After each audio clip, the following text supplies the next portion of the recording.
paper in front of you, the words blurring together like spilled ink. The cursor blinks mockingly on the blank screen, each flash counting down to your doom. Your deadline looms like a massive storm cloud, just 3 hours away now, growing darker by the minute. But your mind feels like a spinning wheel stuck in thick, heavy mud that refuses to give way.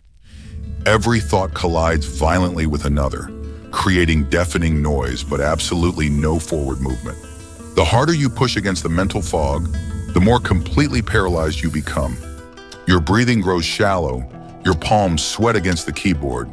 Time slips away like sand through desperate fingers, and the crucial decision remains completely, utterly untouched. Your chest tightens with each passing minute as panic creeps up your spine. You can almost hear the clock ticking in your head, each second a small death. Then, in one impossibly quiet minute, everything changes. You stop thinking entirely. You release the wheel from your white-knuckled, desperate grip. And suddenly clarity slices through the chaos like brilliant white light, breaking through heavy storm clouds. The answer was there all along, waiting in the silence. That 1 minute changed the entire trajectory of everything that followed. But how do you get there when your mind won't stop screaming? We'll get there. Onward, thinkers. My name is Mr. Halvig, and you're watching The Rational Wise. Overthinking is the silent epidemic destroying our modern minds.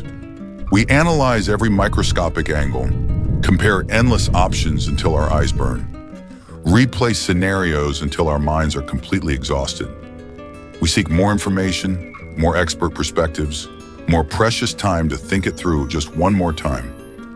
We create elaborate spreadsheets, conduct detailed research, poll our friends and family for their opinions. But decisions stall completely in this quicksand of analysis. Energy drains away like water through a broken dam. Life freezes in place while opportunity slips past us. The cruel irony? The more we think, the less clearly we see. The more we analyze, the more confused we become. It's like staring at the sun trying to see better. You end up blind. Carl Jung, the legendary Swiss psychiatrist, discovered something absolutely forbidden in our culture of endless analysis: the transformative power of stopping thought entirely. Not reducing thoughts, not managing thoughts, but stopping them completely. He found that just 1 minute of genuine silence in the overcrowded mind can shift the entire course of your future. Not meditation with mantras, not positive thinking affirmations, but complete, absolute mental silence. This isn't some mystical mumbo-jumbo. Jung used this technique with thousands of patients over decades of practice. Businessmen paralyzed by career decisions, artists blocked by creative choices, parents overwhelmed by life-changing family decisions. In this session, you'll gain the 3 precise tools that Jung quietly used behind closed doors with his most successful patients. A one-line command that cuts through any mental noise instantly, no matter how loud the chaos. A symbolic shift that frees you from endless mental loops forever, breaking the spell of paralysis. A 1-minute ritual that unlocks decision-making power and triggers immediate action. The ancient Greeks called this state epoche, the suspension of judgment that reveals truth. Jung called it active imagination, the bridge to unconscious wisdom. I call it the master key to your psychological freedom. Stop thinking now.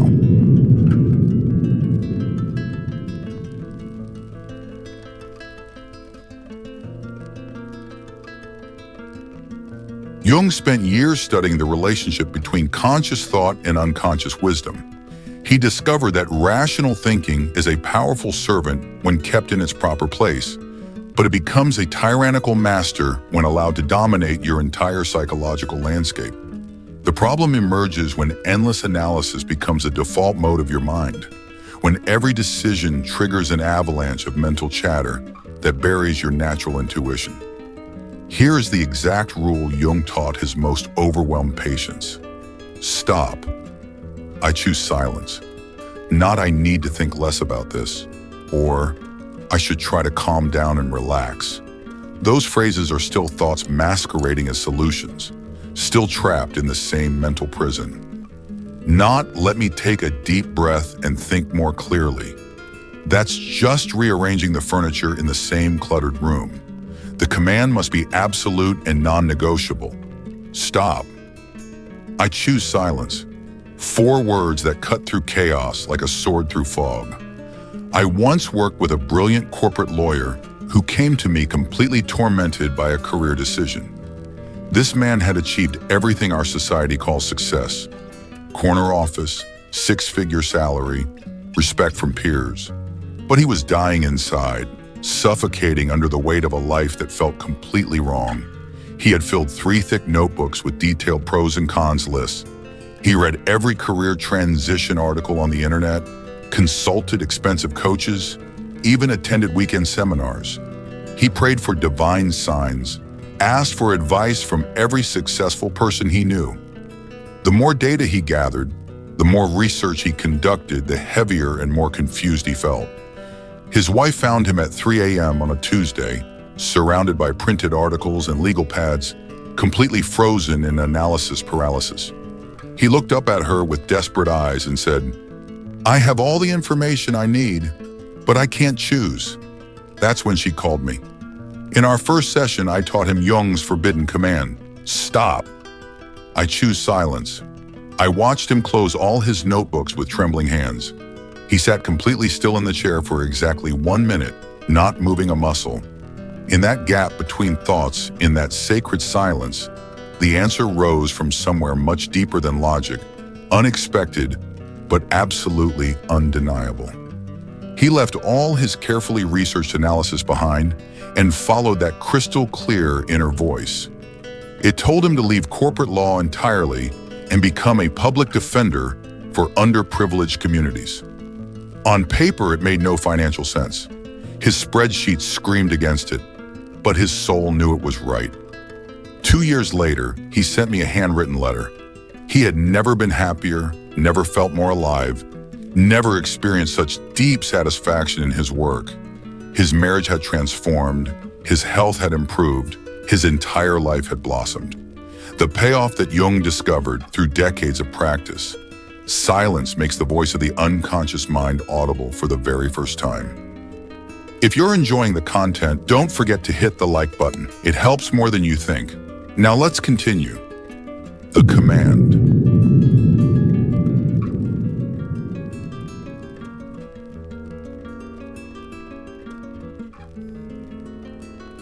Jung made a revolutionary discovery that most psychologists still don't fully grasp today. Overthinking doesn't just emerge from too many thoughts. It feeds on images, mental pictures, and symbolic patterns that operate quietly beneath the surface of awareness. These images act like invisible scripts, directing your emotional state and physiological responses before you can argue back with logic. Think about it. Why does imagining a fall from a tall building make your stomach drop, even when you're standing safely on solid ground? Why does picturing an awkward conversation make your palms sweat before a single word is spoken? Because your unconscious doesn't react to words, it reacts to symbols. To the mind's eye, the image is reality. Jung found that the unconscious psyche speaks primarily in symbols and images, not in concepts or verbal reasoning. Words are translations. Symbols are the original language, and symbols have gravity. They pull your body into alignment with their story, whether that story is empowering or paralyzing. This is why rational arguments so often fail against anxiety. You can tell yourself, "There's nothing to fear," or "I've prepared for this." But if the unconscious is projecting the symbol of a cage, a battlefield, or a courtroom, your body will obey the symbol, not the logic. Your breath will quicken, your muscles will tighten, your chest will constrict, because the body takes its orders from images, not from words. Here lies the genius of Jung's approach. Instead of wasting energy trying to fight thoughts with more thoughts, like adding more soldiers to an unwinnable battle, he changed the terrain itself. He altered the symbolic landscape of the mind. By swapping one core image for another, he shifted not just what people thought, but what they felt. And when the symbol changed, the nervous system changed with it. Here is the insider line Jung would whisper to his most paralyzed patients. The key to flipping that inner movie. I am the river, not the cage. Those 6 words don't just sound poetic. They reprogram the psyche. The cage represents confinement, struggle, the illusion of no exit. The river represents movement, inevitability, and effortless adaptation. One symbol crushes, the other carries. The body knows the difference instantly. Take Sarah, for example, a brilliant graphic designer who came to see me last year. She described her overthinking mind not in words, but in pictures. A frantic bird trapped behind thick, cold bars of metal. Every life choice felt like wing beats against walls that would never yield. And the image didn't stay in her imagination, it invaded her body. She could feel the claustrophobia physically, tightening her chest. Her breathing turned shallow, her hands trembled, her vision narrowed to a tunnel. The bird in cage symbol was not just a metaphor, it was a prison cell built inside her nervous system, and she lived in it every day. The image was so vivid, so emotionally charged, that it was literally programming her nervous system for panic. In Jung's symbolic language, that mental metaphor was enslaving her to a prison of her own creation. The bird in cage symbol was running her entire psychological show. So I taught her Jung's technique for symbolic transformation. We didn't try to think her way out of the cage. That would just be more mental bars. Instead, we completely changed her core identity symbol. She stopped being the trapped bird and became the flowing river instead. A river doesn't debate every pebble in its path for hours. A river doesn't create committee meetings about the best route forward. A river doesn't analyze the optimal current speed or worry about making mistakes. A river simply flows around obstacles with natural, effortless grace. From that pivotal day forward, whenever Sarah felt frozen in overthinking paralysis, she would close her eyes and whisper Jung's transformative line, I am the river, not the cage. The shift was immediate and profound. Decisions transformed from psychological imprisonment into natural movement. Choices became fluid flow, not desperate fight. Her entire nervous system relaxed into a state of confident motion. Your personal power symbol might be completely different. Maybe you're a fire-consuming doubt and uncertainty, not cold ashes of indecision. Perhaps you're a clear mountain path leading upward, not a confusing maze of dead-end walls. You might be a tree with deep roots and flexible branches, not a rigid post that breaks in the wind. The crucial point Jung emphasized, these symbols literally program your psychological destiny. Change the symbol, change your entire emotional reality. Shift the symbol.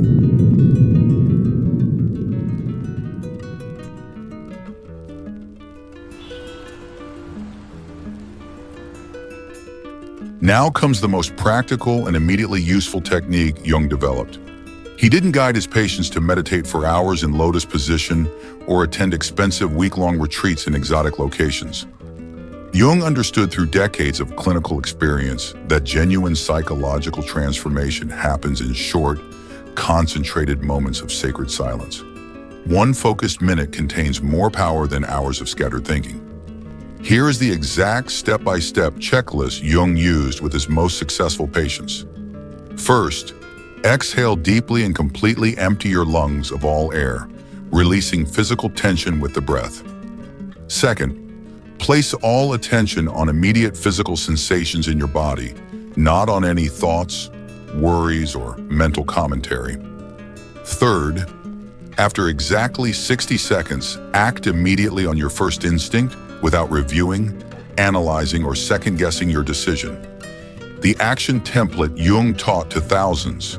1 minute of silence. Then I move forward. I tested this precise protocol myself during a business crisis that kept me awake for 3 straight nights. I had been delaying sending a crucial email message that could either save or completely destroy a valuable partnership or significant income. The relationship had grown tense over a misunderstanding, and I needed to address it directly. But anxious thoughts swarm through my mind like angry wasps. What if my words make it worse? What if they take offense? What if I choose the wrong tone? What if I destroy everything with one poorly phrased sentence? My mind created elaborate worst-case scenarios for days. I wrote 17 different drafts of the message. I consulted friends, researched conflict resolution strategies, even hired a communication coach. But the more I planned and prepared, the more paralyzed I became. Finally, after 3 sleepless nights of mental torture, I decided to trust Jung's method completely. I closed my laptop, put my phone on silent, and set the timer for exactly 1 minute. I took the deepest breath of my life and let my attention sink slowly into my physical body. I felt the leather chair supporting me, the cool air conditioning on my skin, my heartbeat gradually slowing to a steady rhythm. Worried thoughts tried to intrude like uninvited guests, but I gently returned my focus to bodily sensations each time. I felt my feet on the ground, my spine against the chair, the weight of my hands in my lap. When the timer rang, after what felt like both an eternity and an instant, something had fundamentally shifted. I acted without hesitation or analysis. I opened my laptop and typed a message from my heart, not from my anxious mind. It was honest, direct, and completely authentic. I hit send before my analytical mind could interfere. Not only was my business partnership completely saved, but my partner thanked me for my courageous honesty and vulnerability. He said it was exactly what their relationship needed. That single minute of silence saved me weeks of mental torture and probably tens of thousands of dollars in lost income. The magic Jung discovered. Your body already knows the right decision before your overthinking mind creates confusion. Your nervous system has access to information your rational brain can't process. Trust the wisdom of silence. The reset.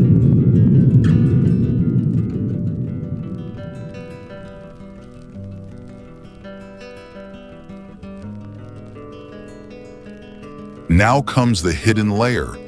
The truth Carl Jung hinted at, but rarely stated outright. The truth modern psychology often avoids because it threatens the very foundation of how we think about thought itself.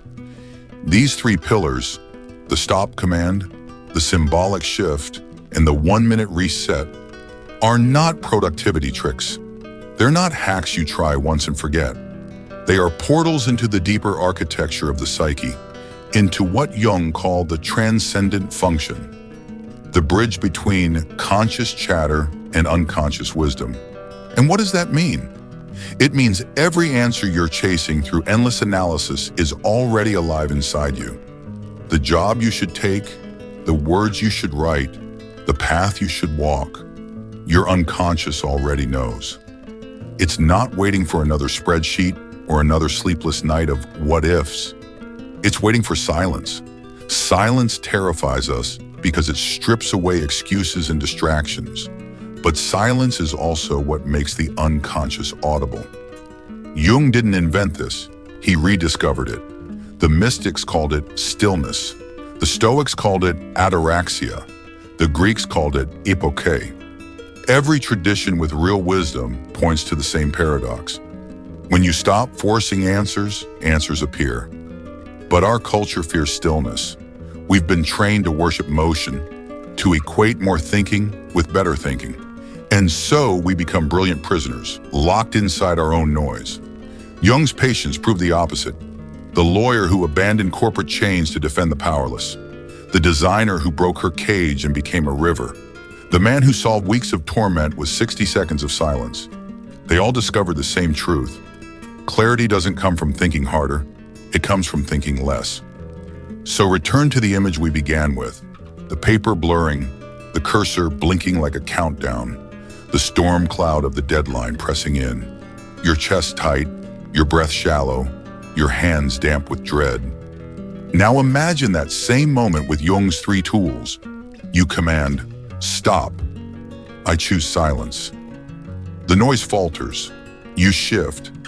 I am the river, not the cage. The weight dissolves into flow. You surrender 1 minute to the unconscious, And when the bell rings, you act. The wheel stops spinning, the fog lifts, the decision arrives like sunlight on water, clear, undeniable.